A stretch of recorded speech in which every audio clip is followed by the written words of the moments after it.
rumah makan, kemudian warung-warung, restoran, ini ada jomplangan dari segi pelayanan.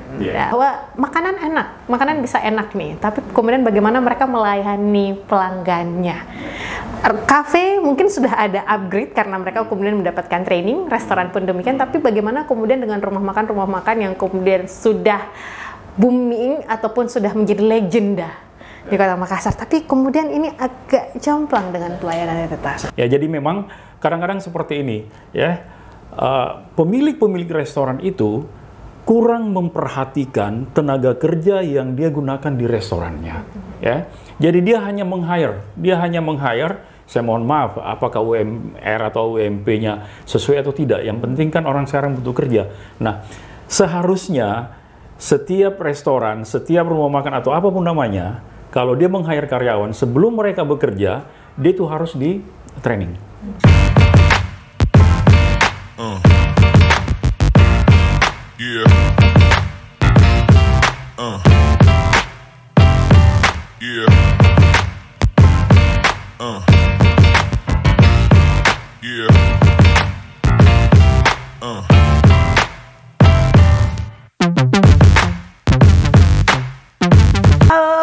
Pemirsa, berjumpa lagi di Buka Mata News, di Kopi Tumpah, tumpahkan idemu, tumpahkan ceritamu, dan kita masih dalam rangkaian anniversary kelima dari Buka Mata News. Dan pada kesempatan kali ini saya Nana bersama dengan dua orang narasumber, masih awal tahun baru. Kita masih ingin flashback bagaimana kemudian perayaan tahun baru kemarin, sehingga kemudian kita akan bincang-bincang bagaimana nuansa, suasana, bagaimana euforia, hype daripada masyarakat untuk merayakan tahun baru, karena kemarin kita terkendala oleh cuaca. Apakah cuaca ini menjadi salah satu kendala bagi masyarakat untuk merayakan tahun baru yang biasanya kemudian mereka berada di tempat-tempat umum dan terbuka, atau mereka malah memilih untuk menikmati tahun baru mereka mungkin di tempat yang lebih tertutup seperti hotel. Nah, sekarang ini akan ada dua narasumber kita sudah hadir bersama kita di studio Buka Mata News, hotelier. Nah, kalau satu adalah pelakunya, yang satu adalah akademisi. Nah, sudah ada Kak Umay. Halo. Halo Kak Umay, apa kabar? Alhamdulillah baik. Sehat Kak? Ya, masih terbawa nggak sih capek-capeknya awal tahun baru kemarin? Capek sih iya, tapi terbayarkan dengan kepuasan tamu-tamu sih. Always ya, itu bahasa para hotelier ya. Tamu puas kita Lemas. ya, karena capek melayani tapi tetap senang gitu ya. Oke. Dan selain ada Kak Umay di sini juga ada Teta Isla. Kita panggilnya Teta. Ini sudah terkenal oleh para hotelier. Kita agak canggung pun kalau saya mau panggil Bapak, Mas, agak canggung, sudah melekat nama Tetanya. Jadi ada Teta Isla soal akademisi kita. Tentunya pada kesempatan sore hari ini, apa kabar Teta? Alhamdulillahirrahmanirrahim, sehat. Jadi sebenarnya pada kesempatan hari ini kita juga ingin melihat perspektifnya dari para akademisi, karena kita juga melihat bahwa beberapa waktu belakangan ini gencar sekali ya dari Kementerian Pariwisata untuk mempromosikan wisata-wisata yang ada di Indonesia, khususnya di Sulawesi Selatan dan di Makassar ya Teta ya. Oke, nah kita mau ke flashback dulu berarti kalau untuk tahun baru kemarin. Nah Kak Umay gimana nih? Cerita-cerita mungkin apa yang unik-unik kemarin? Oke, untuk menutup tahun 2024 kemarin, alhamdulillah ya kita baru melaksanakan satu kalender event terbesar juga ya di kalangan hotelier, yaitu malam pergantian tahun. Dan kalau dari saya sendiri di hotel yang tempat saya, tentunya ini merupakan salah satu kalender event yang tidak hanya kita menyajikan satu pilihan menginap untuk menghabiskan malam tahun baru, tapi juga mempersiapkan satu event yang tidak terlupakan, yaitu dalam bentuk gala dinner gitu. Jadi gala dinner kalau dari Derindra Makassar sendiri tidak hanya sebagai ajang untuk makan malam sebelum malam pergantian tahun, tapi juga bagaimana kita menyiapkan satu pengalaman yang berbeda. Tentunya ini akan dikenang nanti sebagai tahun baru waktu tahun 2024 kita di Derindra gini loh. Nah, itulah sebenarnya yang pengen yang kita ingin sajikan kepada para tamu, yang tentunya karena kebanyakan untuk malam tahun baru Teta ya itu akan dihabiskan oleh keluarga bersama teman-teman juga, pokoknya dengan orang yang tersayang. Nah, itulah salah satu yang kemarin sudah kita create, tentunya tidak sudah dipersiapkan dari beberapa bulan sebelumnya. Tidak hanya bagaimana menyiapkan konsep, tetapi bagaimana eksekusi agar para tamu nantinya sudah melihat, wah, temanya yang disajikan akan ini ternyata pas sampai di tempatnya luar biasa, mulai dari dekorasi, kemudian makanannya, dan tentunya spesial di tahun 2024 kemarin kita ada bintang tamu yang dimana menambah nanti pengalaman bahwa malam pergantian tahun itu tidak hanya meniup trompet, menyampaikan doa, mungkin kita juga ada acara seneng-senengnya, yaitu sing-along bareng Baby Romeo. Nah, sepaket ya? Yes. Sepaket sama MC-nya gitu ya. Sama Misha Ciregar. Iya, nah kalau kita bilang tahun baruan gitu kan misalnya menunya sama-sama aja. Iya. Makan, minum, penghitungan waktu, lepas kembang api dan seterusnya. Ada yang beda nggak selain itu nih Kak Umay? Oke. Kalau dari Derinda Makassar sendiri sebenarnya menjadi salah satu spot tidak hanya tamu yang menginap di hotel, tapi juga warga Kota Makassar untuk melihat pertunjukan kembang api. Nah, pada saat di jam 12.00 itu kan serentak di apalagi di kawasan Pantai Losari itu ada pertunjukan kembang api. Ya, itu sekitar pukul 12.00 memang kita dikasih kesempatan untuk nyalainnya Teta ya, tapi beberapa menit kemudian ada hujan deras, tapi kita tetap lanjut menunggu hujannya reda dulu, karena mau nggak mau ini satu momen yang tentunya ditunggu sebenarnya oleh warga Kota Makassar.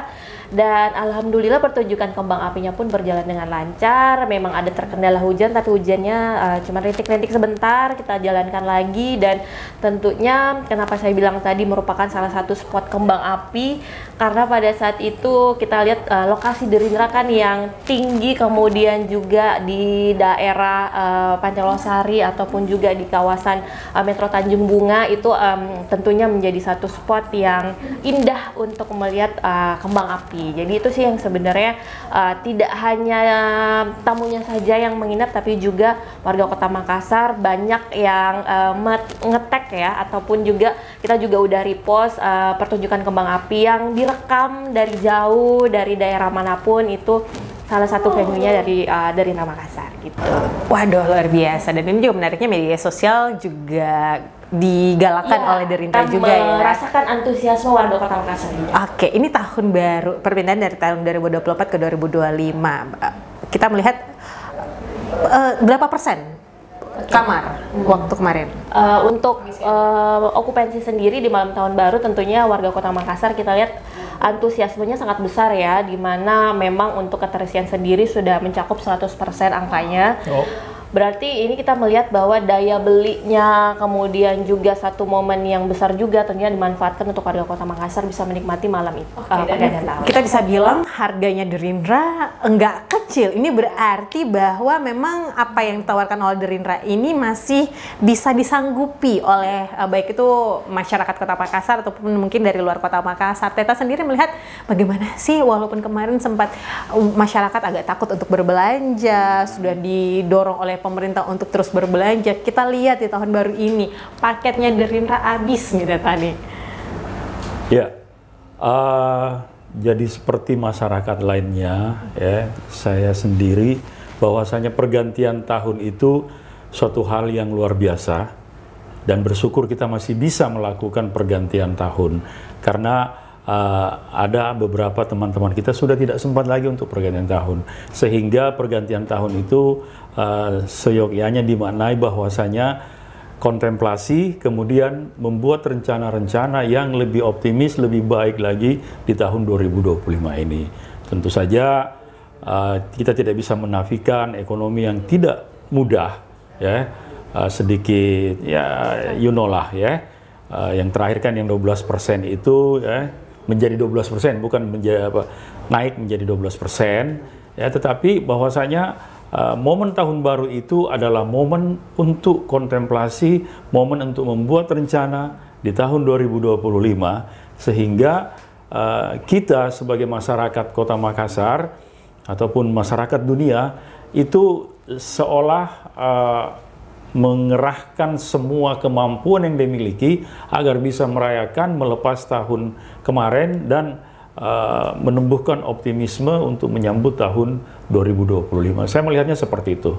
Kalau kita kembali berbicara mengenai pariwisata di Kota Makassar, ini pasti tidak terlepas dari bagaimana kemudian hospitality. Nah, sebaiknya seperti apa sih Teta ini hospitality yang kemudian diberikan oleh para pemberi jasa dan juga layanan ataupun juga produk di Kota Makassar ini sendiri, bukan hanya untuk warga lokal tapi juga seluruh warga yang datang untuk ke Kota Makassar, agar tentunya Kota Makassar ini mendapatkan nilai plus dari segi pariwisata. Oke. Makassar itu melalui Pak Rum ya, Kepala Dinas ya, dengan tagline-nya apa itu? Makassar Kota Makan Enak ya. Itu satu Indonesia itu sudah tahu. Makassar kalau mau makan itu ke Makassar. Yuk cari apa? Mulai dari ikan bakar sampai ikan sarden semua ada di Makassar. Ya, hasil lautnya luar biasa melimpah. Cuma mungkin satu hal yang perlu diingat bahwasanya jangan karena membludaknya tamu atau wisatawan, pergerakan wisatawan Nusantara ke Makassar, para pengusaha itu seenaknya untuk membuat harga. Ya. Wisatawan itu pintar, wisatawan itu smart, dia bisa yang mana yang makanan enak dan harga bersaing, yang mana makanan yang harganya luar biasa tetapi rasanya tidak bersaing, seperti itu. Nah, pesan saya kepada para pelaku, apa istilahnya, pelaku usaha kuliner di Kota Makassar, ya, tetap meningkatkan diri, ya, tetap meningkatkan diri, meningkatkan menunya, variasi menunya ditambah. Kemudian yang tidak kalah pentingnya adalah food hygiene-nya itu harus ditingkatkan lagi, ya. Kenapa? Karena jangan juga sampai dia menjadi apa 3M seperti itu ya, murah meriah bread gitu kan. Nah, itu kemudian tahun lalu ada program dari Kementerian Pariwisata Quick Wins-nya. Salah satunya adalah bagaimana mengintensifikasi perjalanan dalam negeri. Tagline-nya kita kenal Mas Sandi yang lalu bahwasanya di Indonesia aja gitu. Makassar bisa seperti itu. Makassar bisa seperti itu sepanjang dia bisa menghadirkan sesuatu yang bagus ataupun enak untuk dilihat. Makassar tidak bisa lari dari event. Makassar itu sebenarnya kota event kalau saya melihatnya ya. Di samping kota makan enak, Makassar itu kota event. Hanya dengan event yang baik, teratur, kemudian terukur, serta kontinu, orang akan datang ke Makassar. Karena apa yang mau dilihat di Makassar sebenarnya tidak ada. Tetapi kalau ada event, semua akan datang. Jadi, kalau ingin memajukan pariwisatanya Makassar, banyak orang atau pergerakan wisnus yang ke Makassar, satu hal yang harus digarisbawahi, siapapun nanti wali kotanya. Sudah ada ya? Belum dilantik ya, bukan Watu Nami tapi wali kota nih. Wali kota nih event itu siapapun ya harus ada. Kenapa? Karena kita ke Makassar, masa cuma kita di Makassar makan pulang? Kan tidak ya. Tapi kalau ada event, saya yakin bahwasanya Makassar ini akan menjadi barometer pertunjukan di kawasan timur Indonesia. Satu pertanyaan terakhir Teta, kita pasti Teta sudah pernah kemana-mana, rumah makan, kemudian warung-warung, restoran, ini ada jomplangan dari segi pelayanan. Nah, walaupun ini trade-nya kemudian tidak booming, saya sempat membaca sebuah komen yang sebenarnya agak susah untuk saya buktikan di sini karena kita tidak bisa mencantumkan siapa yang komen atau siapa yang memberikan bahwa makanan enak, makanan bisa enak nih, tapi kemudian bagaimana mereka melayani pelanggannya. Kafe mungkin sudah ada upgrade karena mereka kemudian mendapatkan training, restoran pun demikian, tapi bagaimana kemudian dengan rumah makan yang kemudian sudah booming ataupun sudah menjadi legenda di Kota Makassar, tapi kemudian ini agak jomplang dengan pelayanannya Teta. Cerdas ya. Saya akademisi, di tempat saya itu digodok semua orang yang akan menjadi katakanlah misalnya penyedia jasa hospitality. Ya, jadi memang kadang-kadang seperti ini ya. Pemilik-pemilik restoran itu kurang memperhatikan tenaga kerja yang dia gunakan di restorannya, ya.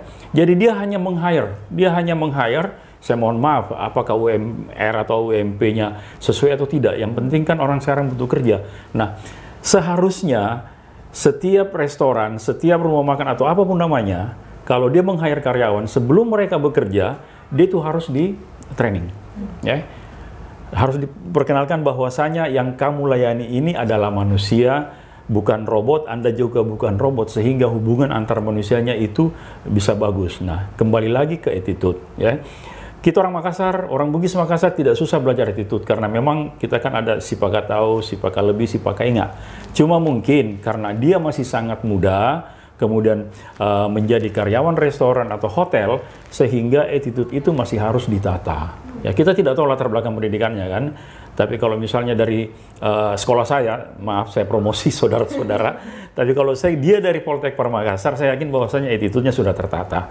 Nah, saran saya seperti kembali ke persoalan yang disampaikan oleh Nana tadi, hire karyawan, pekerjakan karyawan, tapi sebelum mereka terjun, dia harus apa istilahnya ya, dibentuk dulu jiwa hospitality-nya. Yang saya kurang serak di restoran itu, willing to serve-nya itu para adik-adik kita, anak-anak kita yang bekerja itu kurang gitu kan. Padahal hospitality itu yang pertama adalah willing to serve. Bagaimana memudahkan orang lain, bagaimana membantu orang lain, bagaimana membuat orang lain nyaman, seperti itu. Terima kasih Teta. Kalau di tempatnya Kak Umay ini udah pasti atau gimana nih Kak Umay? Menambahkan mungkin sebagai salah satu pelaku usaha. Nah, kalau dari kami sendiri sebenarnya dari regulasi pemerintah mengenai Undang-Undang Ketenagakerjaan sebenarnya sudah disebutkan juga bahwa setiap perusahaan ataupun pelaku usaha itu wajib untuk melakukan suatu program pengembangan karyawan. Nah, salah satunya pengembangan apalagi yang berhubungan dengan industri hospitality ya. Saya rasa memang penting untuk melakukan training-training ya. Tentunya kalau dari kami kan selalu mengangkat kearifan lokal. Nah, bagaimana kearifan lokal itu menjadi salah satu pelaku usaha, menjadi salah satu etalase budaya ataupun bisa melihat kearifan lokal melalui bisnis-bisnis yang dikelolanya masing-masing. Selamat Ki.